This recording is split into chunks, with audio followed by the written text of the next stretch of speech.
All right. I have things to say to you as this is our last class.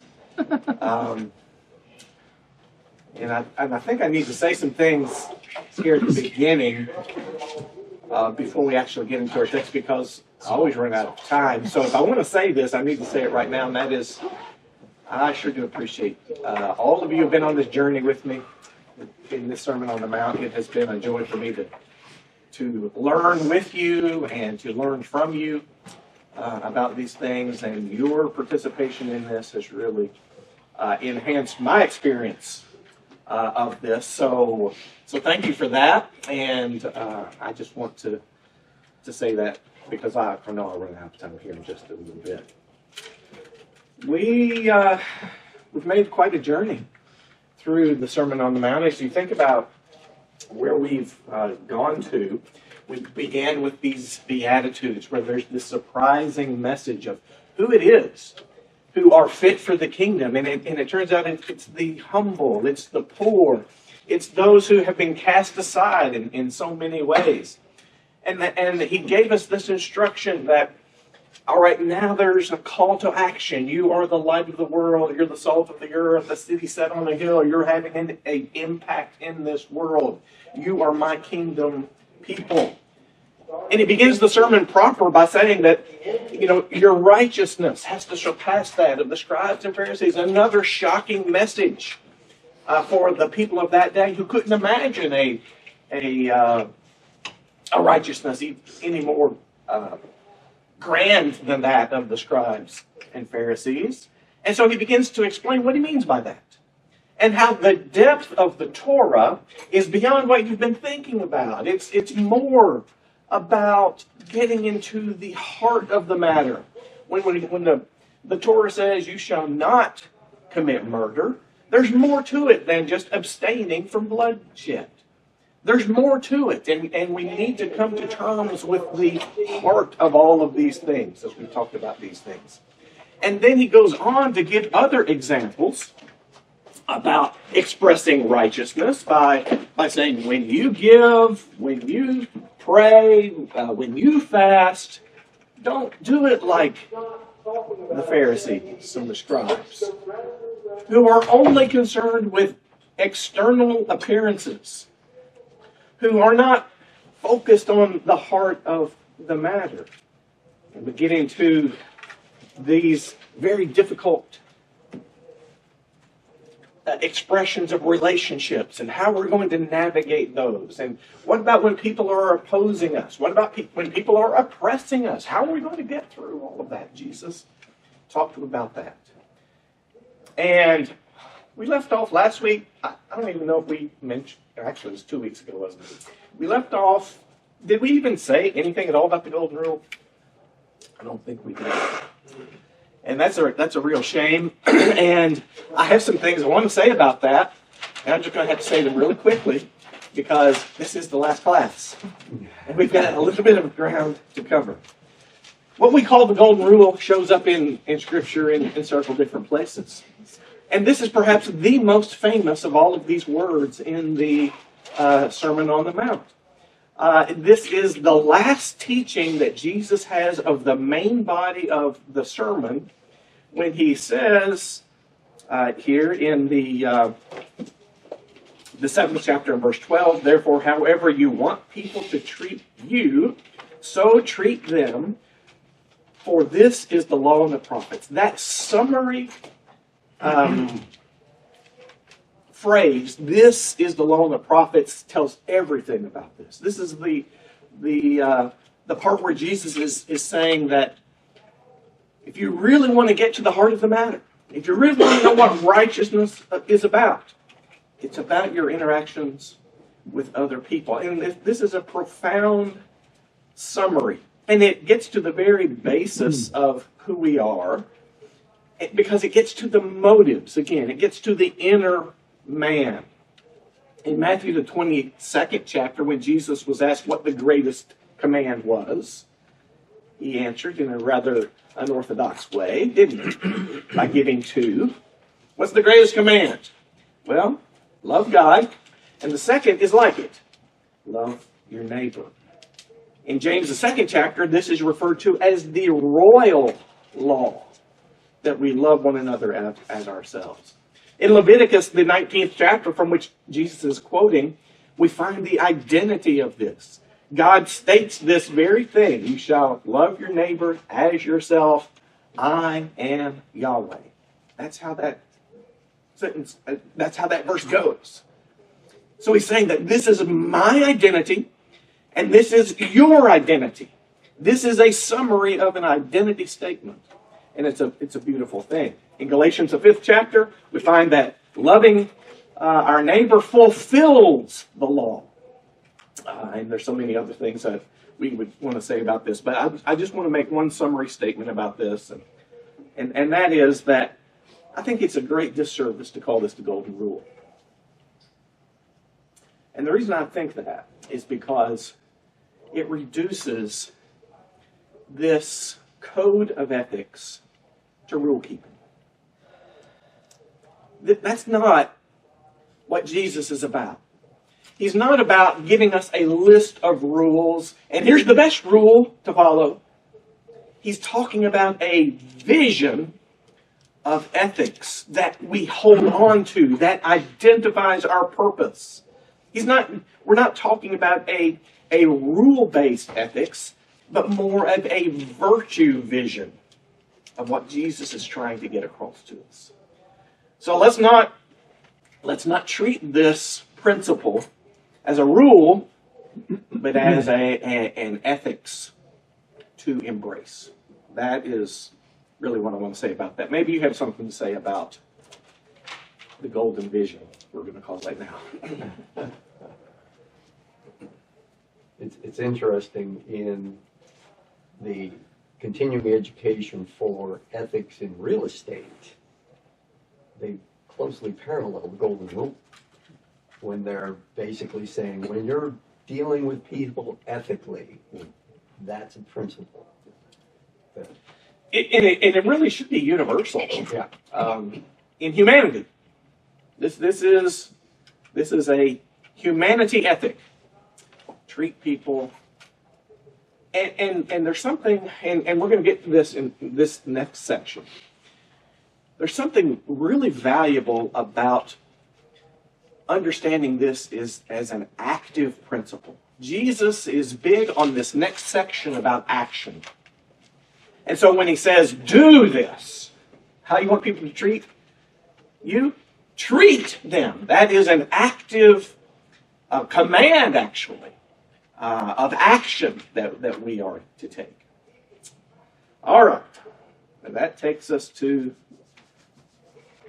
Bruce, Yes. just one thing.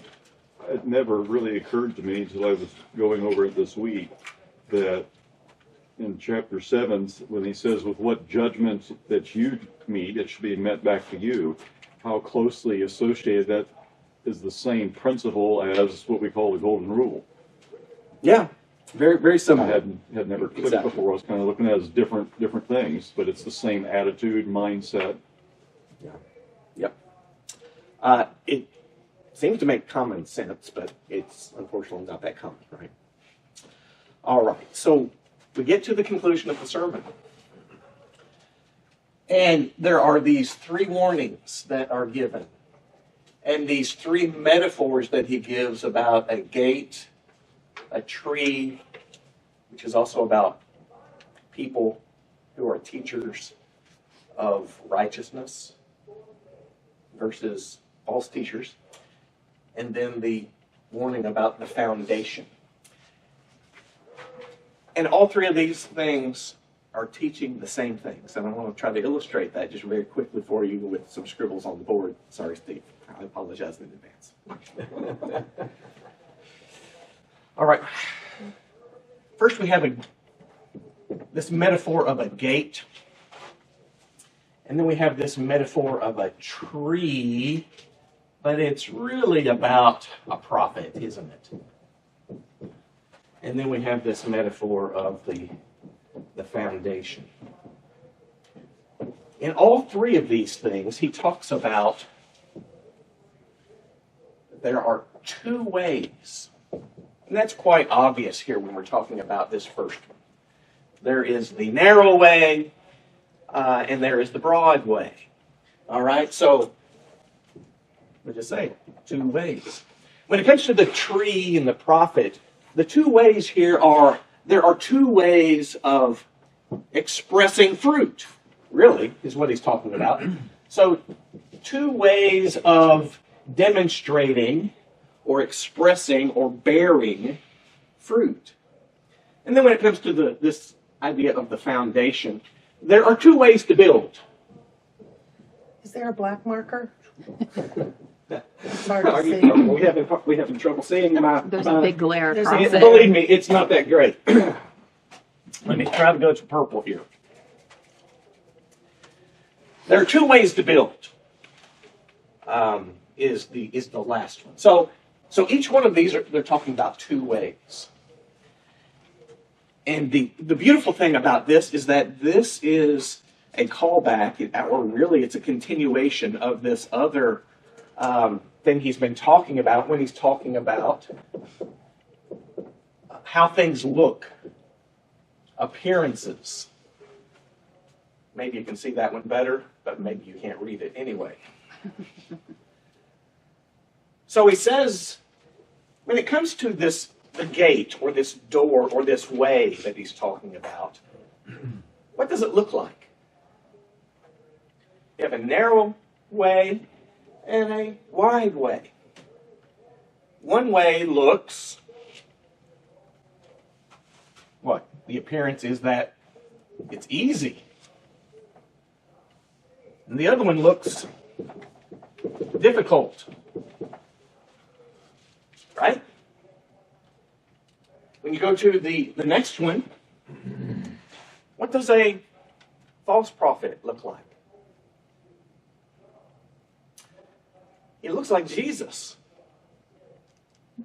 Right? Because he's doing great deeds. He's performing miracles. In appearance, he looks like Jesus in so many ways. So we have to dig a little bit further to get to the bottom of that, and we'll hopefully get there. And then the foundation. What's it look like when you have a good foundation versus a bad foundation? What does that house look like? They look the same. They look the same. Exactly. All right. So they look the same from an outward appearance. Now, I say all of this this is a follow-up to the Pharisaical position of the most important thing is how you look on the outside. He's still delving into some of those same topics as we get there. And then there's one more thing about this that I really want us to see. And I have to do this right now because I don't know that we're going to get there. With each of these items, there is action attached to it.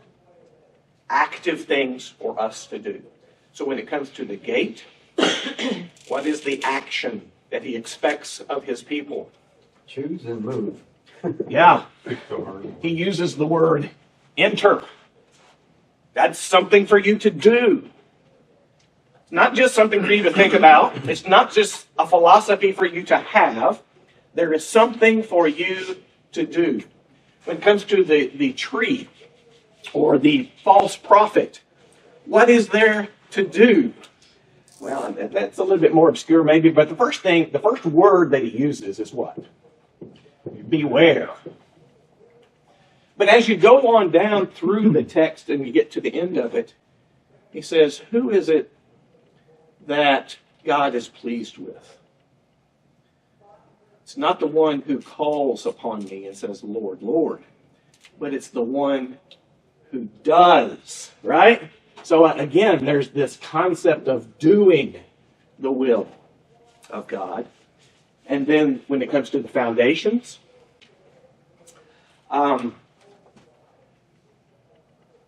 what's his overall point with regard to the house built on the rock or the house built on the sand? These are, Jesus explains, people who hear what I have to say. Okay? So what am I to do? Well, hear. Well, both of them heard. Obey. Wisdom. Yeah. And you act upon the words of Jesus, right? he who acts upon these, who does.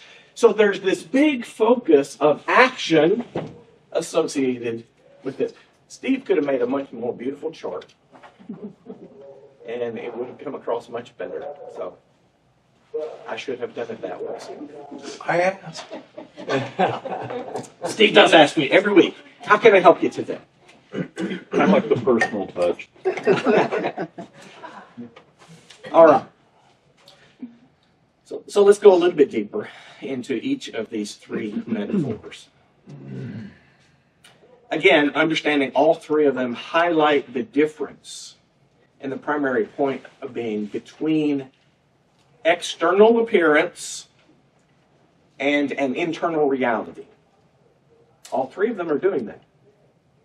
And all three of them are describing two choices that you can make. And that's why this is a warning to make the right choice. And all three of these are talking about doing the will of God. And so this is a continuation of that whole concept of performing righteousness from a whole heart. That word teleos that we coming back to that is mistranslated, I probably would say, as perfect, be whole, as God is whole. So righteousness from a whole heart versus hypocrisy. That has been woven throughout the entire Sermon on the Mount. But it lands really strong right here, where there is external obedience versus righteousness that surpasses that of the scribes and Pharisees that we learned from chapter 5, verse 20, which is kind of the thesis statement of the entire sermon. And so he says, enter by... I guess we should read it. Okay, let's read it real quick. Am I in a hurry? Yes, I'm in a hurry.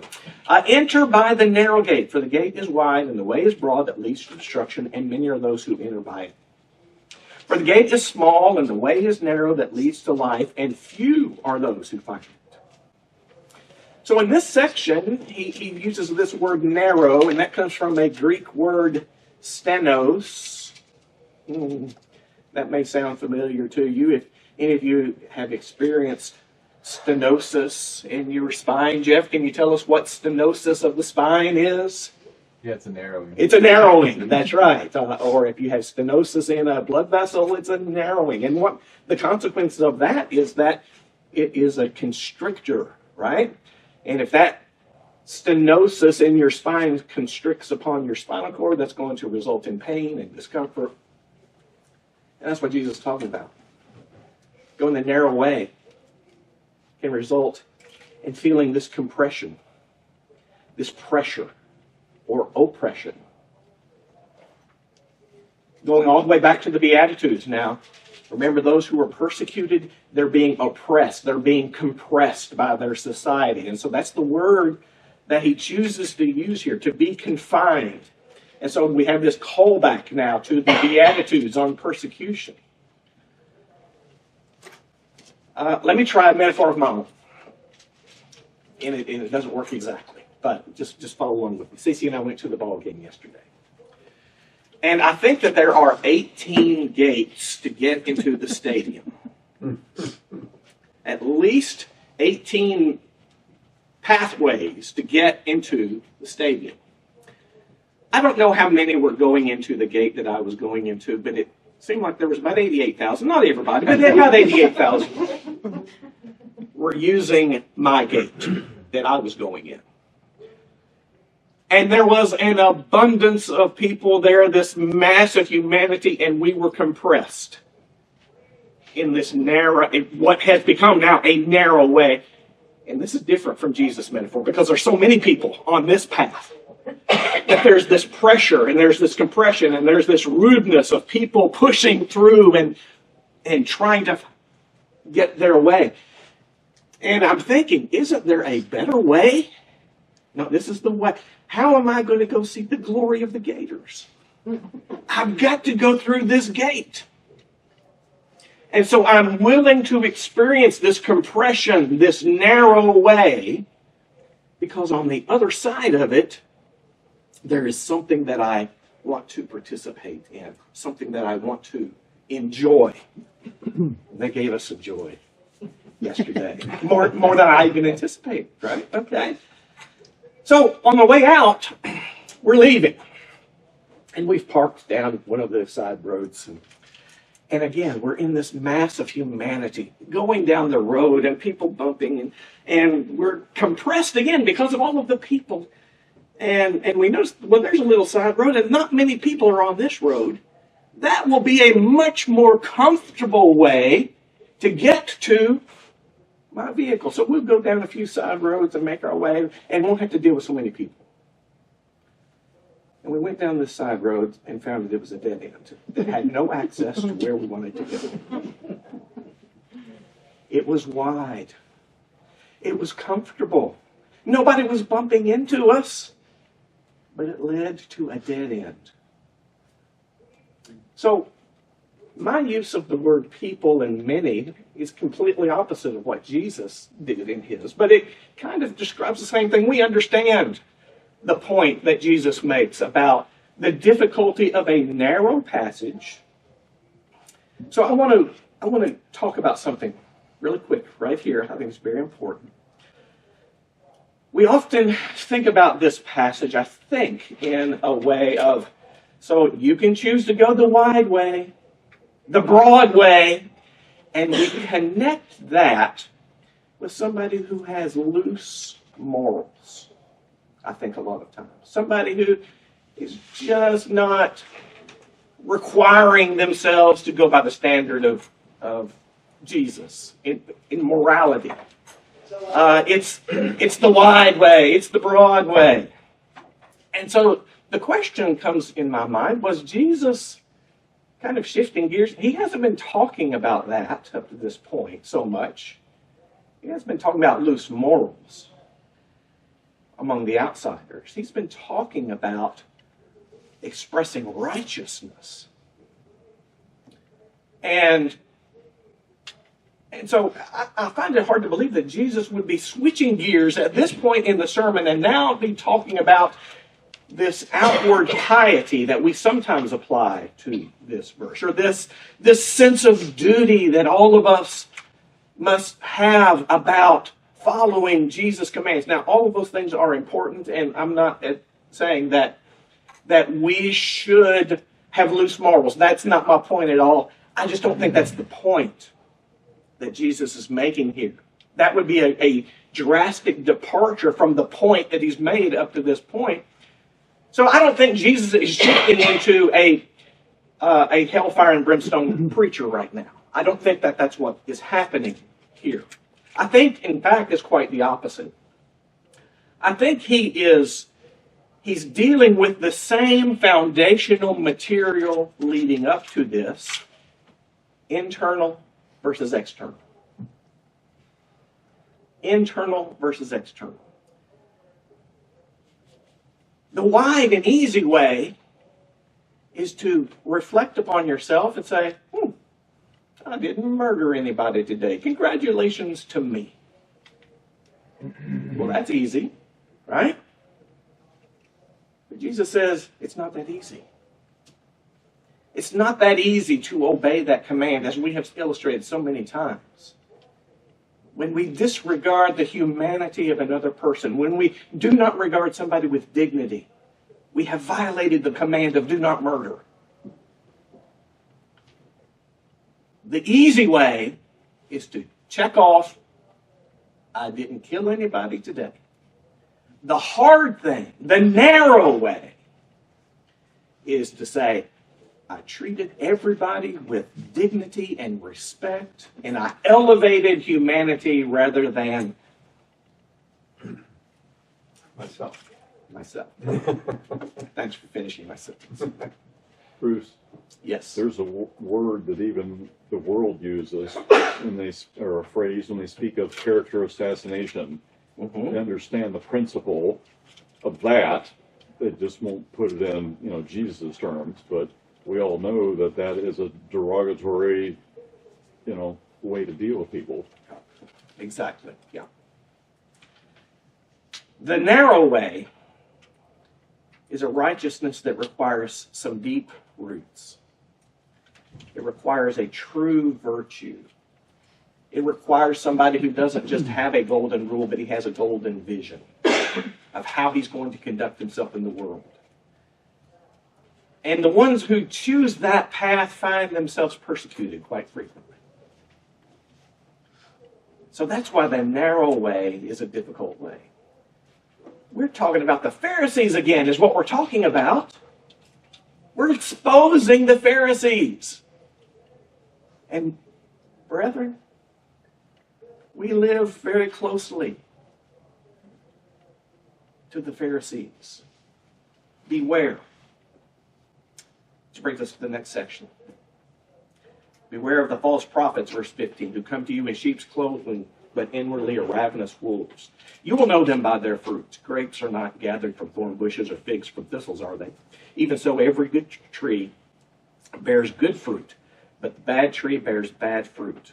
A good tree cannot produce bad fruit, nor can a bad tree produce good fruit. Every tree that does not bear good fruit is cut down and thrown into the fire. So then you will know them by their fruits. Not everyone who says to me, Lord, Lord, will enter the kingdom of heaven, but he who does the will of my Father who is in heaven. Many will say to me on that day, Lord, Lord, did we not prophesy in your name, and in your name cast out demons, and in your name perform many miracles? And then I will declare to them, I never knew you. Depart from me, you who practice lawlessness. So we have this vision of the false prophets then, and they're engaging in lawlessness. That's a big word, and that's a hearty accusation. And so what Jesus is really saying here, it's not just a simple observance of the Torah we're talking about, but whether they will be obedient to Jesus. Jesus is making a really radical claim here. I'm the one that you listen to. I'm the one that you listen to and heed. Now the Pharisees, as we've already seen beginning in chapter 5, verse 17, and maybe the best way to show this again, I think, is to go to Matthew 23. Matthew 23, where he's really outlining his case against the Pharisees. And verse 28, when he says, even so, you too outwardly appear righteous to men, but inwardly you're full of hypocrisy and lawlessness. Again, we're not talking about the false preachers on TV and the internet. We're talking about the Pharisees. The Pharisees among us. The Pharisees who are focused on the outward obedience and not the inward obedience to God. And they look like sheep on the outside, but inwardly they are wolves. They look like a powerful prophet, but inwardly they have the appearance of the wolf. There's no doubt he's talking about the Pharisees, the same ones who sounded a trumpet before their alms. The same ones who were concerned about the outside of the cup and the outside of the beautiful tomb, but inwardly full of dead man's bones. And so that raises the natural question, well, how are we going to know if they look like Jesus and they're doing marvelous works and they're saying beautiful things? How are we going to know? And Jesus says, you will know them by their fruit. And here's the thing about fruit. You plant a tree and the tree starts growing and there's no fruit. The fruit does not appear immediately, but it appears eventually. Eventually. And so, you're looking at your teacher today. Is that a sheep or a wolf? Time will tell. Time will tell by the way that I produce fruit, by the way that I live my life. There have been plenty of examples for us to observe where we thought somebody was doing the right thing. We thought that they were really true disciples. We thought that they were active in the kingdom and they were saying all the right things. But then something happened. Something happened and the fruit turned. And then you know. And that's the case of the Pharisees as well. And so it's kind of frightening to read this. Jesus is saying to these, depart from me, you who practice lawlessness. And he says that to them when they say, well, wait a second, didn't we do all of these things? And the question is, okay, do I need to have some inward reflection here? I'm trying to do the right things and say the right things, preach the right things, and do the right things. Is it possible that that's me? Jesus' point is not about having a morbid self-reflection here, or having an unreasonable idea of self-doubt. I don't believe that these people who are objecting to Jesus in this text are genuine at all in their objection. I don't think they're genuinely surprised. They know who they are inside, but they're trying to, as they have in their entire life, produce this self-justification. The point is, God's not fooled by it. Yeah, Jesus. It's interesting you're talking about it's not just what you do, but it's what's inside. But at the same time, he's saying, do. Yeah. So we need to be doing these things, but with the additional motivation. It's as though the Pharisees, it may be being extreme. Okay, they were focused on doing it. There was nothing inside. There was no self-examination. And Jesus is adding that, and that actually should affect what we're doing as well. I confess to you, I hadn't seen the Pharisees in these metaphors before. I really started diving in and studying and realizing that's what he's talking about here. And it is the case in this last one as well. Beginning verse 24, therefore, whoever hears these words of mine and acts upon them may be compared to a wise man who builds his house upon the rock. The rains descended, floods came, winds blew, burst against that house, and yet it did not fall, for it had been founded upon the rock. And everyone who hears these words of mine and does not act upon them, he will be like a foolish man who built his house upon the sand. And the rain descended, the floods came, winds blew, and burst against that house, and it fell, and great was its fall. The contrast here is between the wise builder, the wisdom of the builder who understands the importance of the foundation, versus the one who builds foolishly. And it has nothing to do with the outward appearance. That cannot be the bell. It has everything to do with the starting point. Foundations are hidden, but it's where you start. Foundations are of utmost importance. It is the essential starting part of everything, of putting into practice these teachings of Jesus. And so, hear and do. That's the wisdom of Jesus. Again, thank you so much for your participation in this.